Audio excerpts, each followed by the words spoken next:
جی अस्सलाम वालेकुम नाज़रीन, मैं हूं नज़र अब्बास लंदन से। 5 जुलाई 2026 जुम्मे का दिन। आज़ाद कश्मीर से खबरें कोई अच्छी नहीं हैं, गिलगित बल्तिस्तान से भी इसी तरह थी, बल्कि पाकिस्तान से कोई खबरें अच्छी नहीं हैं। आज फिर पाकिस्तान में 45 के करीब टेम्परेचर है, और आज फिर इमरान खान साहब जेल में हैं, और आज फिर वही सूरत हाल है। और इमरान खान साहब एक ऐसी शख्सियत कि जिसका आने वाले, मैंने 50 साल की उम्र से, अक्सर आपने सुना होगा ये, मैंने जब से होश संभाला मैंने इमरान खान साहब को न्यूज़ में देखा। क्रिकेट का मैदान था, जब हम बड़े हो रहे थे तो क्रिकेट खान साहब खेल रहे थे, उस वक़्त भी उनको हमने देखा। सारी ज़िंदगी उस शख्स को न्यूज़ में देखा हमने, ऐसी ही उसने कुदरत पाई है। लेकिन पाकिस्तान की तारीख़ की बदतरीन ज़लालत है ये। ये बदतरीन दौर है जहाँ पे अपने हीरो के ऊपर नाजायज़ मुकदमात डाले गए, मुझे नाजायज़ चीज़ें की गई, सिर्फ़ इसलिए कि वो पॉपुलर बहुत है, या इसलिए कि गैर मुल्कियों को पसंद नहीं है, या इसलिए कि वो गरीबों की का हमदर्द है। किसी भी वजह से उन्होंने, इमरान खान आज भी जेल में है, और आज भी वही सूरत हाल है। कश्मीर में सर इलेक्शन जो है 27 जुलाई को अनाउंस कर दिए गए हैं। 27 जुलाई को कश्मीर में इलेक्शंस होंगे। कश्मीर की सूरत हाल ये है जी कि 9 जून की उनकी कॉल है, 9 जून को उन्होंने हड़ताल की कॉल की हुई है, और उस कॉल के ऊपर उनको कहा जा रहा है जी कि ये इंडिया के एजेंट है, जो वहाँ पे हड़ताल की कॉल दे रहे हैं वो इंडियन एजेंट है। और गिलगित बल्तिस्तान में जो है वो ईरानी एजेंट हैं, जो वहाँ पे इमरान खान को सपोर्ट कर रहे हैं या इनकी मुखालफत कर रहे हैं। जो भी कम्युनिटी इनकी मुस्लिम लीग नून की और पीपल्स पार्टी की मुखालफत कर रहा है, वो सारे के सारे ईरानी एजेंट हैं। वो वहाँ पे फसाद करना चाह रहे हैं, और यहाँ पे जो है कश्मीर में है वो सारे इंडियन एजेंट हैं। क्या किस्मत पाई इस मुल्क में, इसके ऊपर सिर्फ हर वक्त इनके एजेंट ही हैं जिनका ये मुकाबला एस्टेब्लिशमेंट करती जा रही है। सारे के सारे एजेंट है, कोई किसी का एजेंट है, कोई किसी का एजेंट है। और हकीकत यूं है कि ये खुद जो है ये इंटरनेशनल एस्टेब्लिशमेंट के एजेंट है। पाकिस्तान के जरनैल, पाकिस्तान की फौज जो है वो इंटरनेशनल एस्टेब्लिशमेंट की एजेंट है। एजेंटा ਦਾ मैच ਪਿਆ ਜੀ ਪਾਕਿਸਤਾਨ ਦੇ ਵਿੱਚ। ਇੱਕ ਪਾਸੇ ਇੰਟਰਨੈਸ਼ਨਲ एस्टेब्लिशमेंट ਦੇ ਏਜੰਟ ਨੇ, ਇੱਕ ਪਾਸੇ इंडिया ਦੇ ਏਜੰਟ ਨੇ, ਕਿਸੇ ਪਾਸੇ ईरान के एजेंट हैं। तो ये सारे एजेंट अपने आप को यहाँ पे खेल रहे हैं पाकिस्तान के अंदर, और पाकिस्तान की अवाम देख रही है कि भाईजान हम कहाँ जाएं, हम कैसे, हम यहाँ पे क्या करें।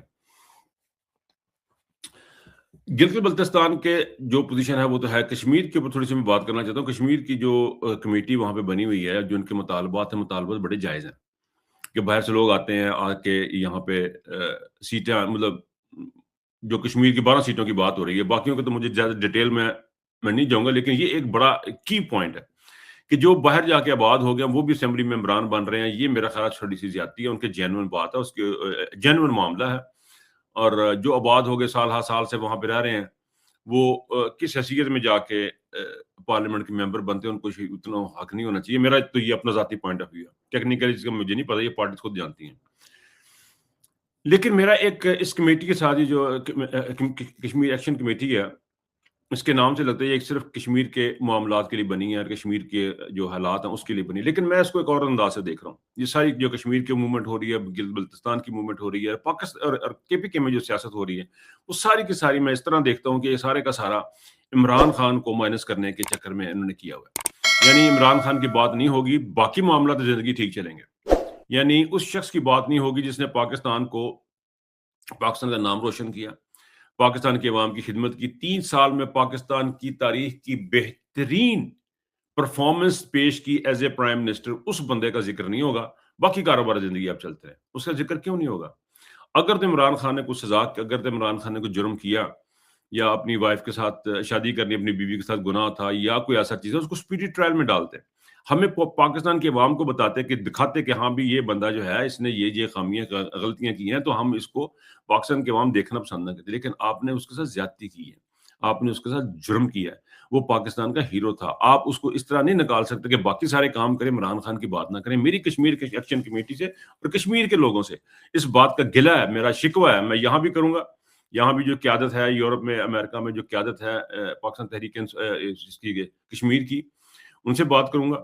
और वहां भी मैं ये कहना चाहता हूं कि ये मुझे सरासर ज्यादती नजर आती है कि आप इमरान खान जैसी शख्सियत को हर चीज में से निकाल के अपनी सियासत करने के चक्कर में पड़े हुए। ये मुझे ये लगता है ये एक एजेंडे का हिस्सा है। ये अब मुज़ाकरात इनके कैसे चलेंगे, कश्मीर एक्शन कमेटी के मुतालबात कैसे चलेंगे, कौन से मुतालबात माने जाएंगे, कौन से नहीं माने जाएंगे, जो भी सूरत-ए-हाल बनेगी ये आपको अपडेट बताएंगे कि ये एस्टेब्लिशमेंट की बी टीम है या हकीकतन कश्मीरियों के अवाम के हकूक की जंग लड़ रही है। ये वाक़तन कश्मीरी अवाम के लिए, जद्दोजहद कर रहे हैं, या कि ये सिर्फ एक पाकिस्तान को एक ऐसे स्ट्रक्चर में डाल रहे हैं, नॉर्मलाइजेशन के अंदर डाल रहे हैं जिसमें इमरान खान नाम की कोई चीज नहीं होगी। ये अब आने वाला वक्त बताएगा। ये इम्तिहान है, ये टेस्ट है कश्मीर एक्शन कमेटी का, मेरे पॉइंट ऑफ व्यू से। अगर मैं गलत हूं, मुझे प्लीज कन्विंस करें कि मैं किस तरह गलत हूं, मुझे साबित करें। लेकिन अब तक की सूरत हाल जो बनी है उसमें मुझे ये जो भी मैं देख रहा हूँ, सारा कुछ जो मैं देख रहा हूँ, मैं इस नतीजे ये पहुंचा हूं, ये इमरान खान को निकाल दें, बाकी अपनी जिंदगी आप अपनी गुजारें, चाहे वो कश्मीरी हैं, चाहे वो गिलगित बल्तिस्तान के हैं, चाहे वो KPK के हैं। प्रॉब्लम सिर्फ इमरान खान है। इमरान खान के साथ जुल्म, ज्यादती जो है वो बर्दाश्त नहीं की जाएगी। मैं तो जाती तौर पे नहीं करूंगा, मैं अकेला हूं तो मैं अकेला भी लड़ता ही रहूंगा, बोलता ही रहूंगा कि हमारी तो ये पोजीशन है। उसकी वजह ये है, मैं आपको बताता हूँ उसकी वजह, आपको भी बैठ के सोचना। उसकी वजह ये है कि जी अब आप फिर बार बार वही बात करते हैं, जब आप इस दुनिया से चले जाएंगे, जब आप उठा लिए जाएंगे, तो आपका वहां पे फैसला इस बुनियाद पे नहीं होगा कि आपके पास गाड़ियां कितनी बड़ी थी या डिग्रियां कितनी बड़ी थी। आपका फैसला इस बुनियाद पे होगा कि आप अमर बिल मारूफ नही अनिल मुनकर, आप हक और सच में कहां पे खड़े थे, आप झूठ और सच में से कहां के साथ खड़े, किस चीज के साथ खड़े थे, वहां पे आपका फैसला होगा।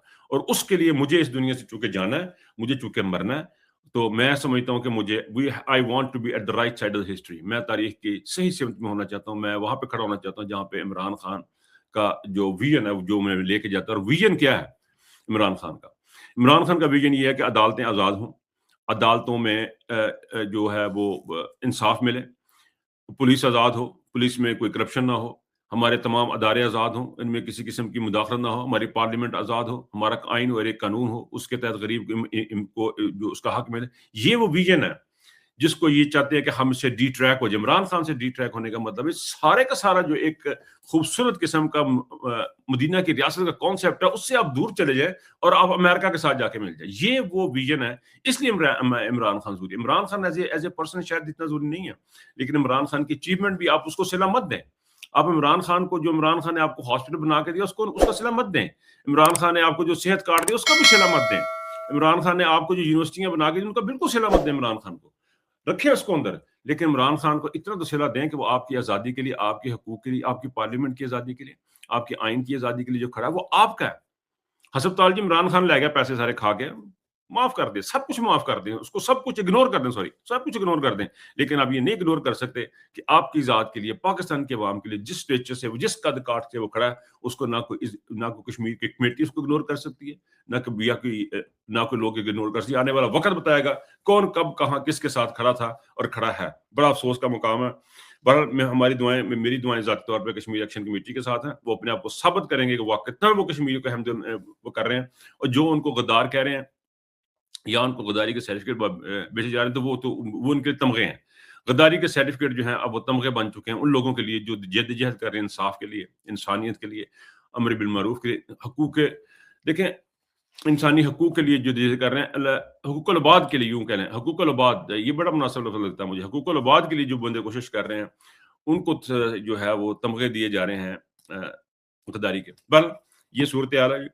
अच्छा जी, एक अंसार अब्बासी साहब ने एक बड़ा स्टेटमेंट छोड़ी है। उन्होंने कहते हैं जी फॉर्म 47 पर PTI का बयानिया बढ़ गया क्योंकि किसी भी इलेक्शन ट्रिब्यूनल में उनकी कोई उज़रदारी जो है वो कामयाब नहीं हुई है। अंसार अब्बासी साहब बताएं जी, कौन सी अदालत आज़ाद है? कौन सी अदालत आज़ाद है जी? ये अजीबोगरीब अंसार अब्बासी भी ना, इन्होंने ये मुझे कभी भी ये शख्स अट्रैक्ट नहीं किया। मुझे हमेशा से लगा कि ये अंदर से कुछ और निकलेगा, ये दाढ़ी के अंदर कुछ और चीज़ छुपी हुई है। और ये बेतहाशा आपको इस तरह के लोग नजर आएंगे जो दाढ़ियों के अंदर छुपे नजर आएंगे। दाढ़ी एक बड़ा खूबसूरत ड्रेस है, एक यूनिफॉर्म है मुसलमान की, लेकिन अनफॉर्चुनेटली इस खूबसूरत से यूनिफॉर्म के पीछे बेशुमार लोग जो हैं वो बैठे होते हैं लाइसेंस लेके कि हम बड़े नेकोकार और अजीबोगरीब किस्म की बातें करें। फॉर्म 47 की उज़रदारी तो होनी ही इसलिए जो है वो अदालतें कौन सी हैं? अदालतें आप लाई हैं, खुद आपने बंदे बैठा दिए, अपना बंदा बैठा दिया, अपने फैसले करवा लिए और कहा देखा हमने कहा था ना सर, ये सब बकवास थी। और यही कुछ इमरान खान के साथ किया जाने वाला है 90 मिलियन 190 मिलियन के जो केस है फंडिंग केस में, उसमें भी सुप्रीम कोर्ट से फैसला करवाएंगे, दुनिया को बताएंगे देखा जी हमारी तो अदालतों ने उसको रिजेक्ट कर दिया। और दुनिया समझ रही है अदालतें उनकी तरह की होती हैं, अपने अमेरिका में जो अदालतें उस तरह की अदालतें होती हैं। अमेरिकन ब्रिटिश भी ये समझ रहे हैं कि जिस तरह की अदालतें बरतानिया में, उस तरह की अदालतें पाकिस्तान में, वो भी ये समझ रहे हैं। अदालत एक ऐसा मुकाम है एक जज का और एक अदालत का जहां पे इंसाफ मिलता है। ये सारे इसी तरह समझते हैं, इनको लगता है जी हमारे जैसे हैं, लेकिन उनको अंदाजा नहीं है किस बुरे तरीके से हमारा जज बिका, ہماری عدالتیں بھی کیں اور بیچنے اور خریدنے والے سارے جرنیل تھے۔ اچھا جی، ایک امریکہ سے خبر آئی ہے، امریکہ سے خبر ہے جو ٹرمپ کے لیے تو شاید اتنی اچھی نہیں ہے، دنیا کے لیے شاید اچھی ہے، لیکن اس خبر میں ٹرمپ اب کس طرح ریئیکٹ کرے گا وہ ابھی ہم آنے والے وقت میں دیکھیں گے۔ وہ یہ ہے جی کہ کانگریس میں کانگریس کی منظوری کے بغیر اب جو ٹرمپ ہے وہ ایران کے اوپر حملہ نہیں کر پائے گا، اور یہ 215 کا ووٹ تھے ان کے حق میں، اس قرارداد کے حق میں، اور 208 تھے اس کی مخالفت میں، اور اس سے اب ایران جو ہے وہ ٹرمپ کو ریسٹرکٹ کیا گیا، اس کے اوپر انہوں کہتے ہیں نا ڈکا لایا دے کے پنجابی روکیا ان کے وہ ایک ہم نہیں ہونے جیتو لگا گن۔ اب یہ دیکھنا ہے کہ یہ ٹرمپ اس چیز کو سمجھ لیتا ہے یا نہیں، کیونکہ اب تک ٹرمپ کا جو ریکارڈ ہے وہ ریکارڈ یہ ہے کہ وہ ہر چیز کو اٹیک کرتا ہے، ہر چیز کے ساتھ جا کر ٹکر لیتا ہے، چاہے وہ عدالتیں ہیں، چاہے وہ جج، ہر کسی کو کہتا ہے یہ بھی پاگل ہے، بھی پاگل ہے، بھی پاگل۔ لیکن ابھی خبر سننے میں آ رہی ہے کہ ان کے نتن یاہو کو بھی انہوں نے کوئی گالم گلوچ کیا، اور اس کی گالیوں کی تفصیل بھی کچھ امریکن اخباروں میں دی گئی کہ یہ گالی نکالی ہے، کوئی بہن دی گڈی یا پیو دی گڈی یا ماں دی گڈی، وہ ہمیں نہیں پتا، لیکن وہ اخبار میں لکھا ہوا ہے، وہاں پہ اگر کسی نے پڑھنا تو امریکن اخبار میں جا کے کسی میں دیکھ لیں، وہاں پہ اس کی چوزیں ہیں۔ تو اگر یہ صورتحال بن رہی ہے تو ٹرمپ نو کچیچیاں تے چڑھنی ہیں کہ مجھے یہ نتنیاہو نے مروا دیا، نتنیاہو نے مجھے رہنے آنے کا نہ دیا، اس کے چکر میں نے یہ سارا کچھ کر لیا۔ اور آپ دیکھیں کہ دو اشخاص ہیں، نتنیاہو ہے، ٹرمپ ہے، ان کے شوق کے چکر میں انہوں نے کتنا دنیا کو تنگ کر دیا۔ یعنی میرے جیسے بندے جس کا لینا دینا کون نہیں، اس کے پٹرول کی ٹینکی جو تھی وہ 10 پاؤنڈ زیادہ بڑھنے لگ پڑی، پاکستان میں رکشے والے کا نقصان ہو گیا، انڈیا میں اچھا ہمارا نقصان زیادہ ہو گیا، ویسے ہمارے پاکستان میں لوگوں کا بہت زیادہ نقصان ہو گیا اس جنگ میں۔ لیکن یہ حیرت کی بات ہے، دنیا اسی طرح چل رہی ہے اور اس طرح چلتی آئے گی، اس طرح شاید چلتی رہے گی کہ ایک دو شخصوں کی لڑائی میں پوری کی پوری قوم جو ہے وہ جھونک دی جاتی ہے۔ اچھا ایک آخر میں چھوٹی سی بات اور کروں گا، میں نے ایک ٹویٹ دیکھا، ایک میں نے چیز دیکھی، بڑی قابل بڑی زبردست قسم کی مجھے وہ چیز لگی ہے، وہ قاسم سوری صاحب نے کی ہے۔ کہتے ہیں جی اتنی بڑی کائنات کے ایک چھوٹے سے سیارے پر لاکھوں سالوں کی تاریخ میں چند سالوں کے لیے آیا ہوا انسان یہ کیسے سمجھ لیتا ہے کہ وہی سب کچھ ہے؟ یہ ہے لا الہ الا اللہ۔ یعنی جو لا الہ الا اللہ کے پیروکار ہیں وہ اس بات کے اوپر دھیان دیتے ہیں، وہ اس بات کو سوچتے ہیں۔ مجھے حیرت اس بات پہ ہے کہ ہم یہ سارے کے سارے اینالسٹ، یہ سارے جو لوگ ارد گرد بیٹھے ہیں یا یہ بڑے بڑے لوگ اس اینگل سے کیوں نہیں دیکھتے کہ یہ اتنی بڑی کائنات ہے، اتنی بڑی کائنات، اس میں ایک چھوٹا سا سیارہ ہے، اس سیارے کے اندر اس سیارے کی بھی ہسٹری لاکھوں سال کی ہے، اور اس کے اندر ایک شخص آتا ہے تھوڑے سے ٹائم کے لیے، بالکل مختصر ٹائم کے لیے، اتنا ٹائم کہ ایک مائکرو سیکنڈ سے بھی کم ٹائم کے لیے وہ آتا ہے اس دنیا میں۔ وہ کہنا جی میں تو مار دینا سارے، کیوں اس کے اندر سے انسانیت ختم ہو جاتی ہے۔ کل ایک جگہ بیٹھے بات ہو رہی تھی، عاصم منیر صاحب کی جو گھر میں ہے ایک اسپیشل چائلڈ ہے، اور مجھے حیرت ہو رہی تھی، میں یہ سوچتی، میں نے کہا یار یہ تو، کیونکہ میں نے وہاں پہ یہ بات کی بھی، میں نے کہا یار جس کے گھر میں اسپیشل چائلڈ ہوتا ہے نا اس کا تو دل بڑا اور طرح کا ہوتا ہے، یہ کس قسم کا دل ہے، یہ کس قسم کا انسان ہے کہ اپنے آپ کو خدا سمجھا بیٹھا ہے، اور اس قسم کے فیصلے سے اس بندے نے تھوپ دیے ہیں، اور صرف کس کو خوش کرنے کے چکر میں، ٹرمپ کو خوش کرنے کے چکر میں اسرائیل کے جھنڈا نہیں اٹھایا جا سکتا پاکستان میں، اسرائیل کے اوپر، اسرائیل کے ساتھ ہم نے تعلقات کرنے ہیں، کر لیں گے تعلقات، لیکن آپ احتجاج تو کریں، آپ فلسطینیوں کے ساتھ کھڑے ہیں۔ یہ کس قسم کی انسانیت اس شخص کی، عاصم منیر کی، جو انہوں نے یہ معاملات یہاں پہ کیے ہیں۔ بہرحال یہ تو خیر چلتا رہے گا، لیکن سوچیے گا ضرور کہ اس دنیا میں آیا ہوا شخص، چند لمحوں کے لیے اس دنیا میں آیا ہوا شخص کیوں اپنے آپ کو اتنا طاقتور اور خدا سمجھنے لگ پڑتا ہے۔ اسی سوچ کے ساتھ مجھے اجازت دیجیے، اپنا بہت خیال رکھیے گا، اللہ حافظ۔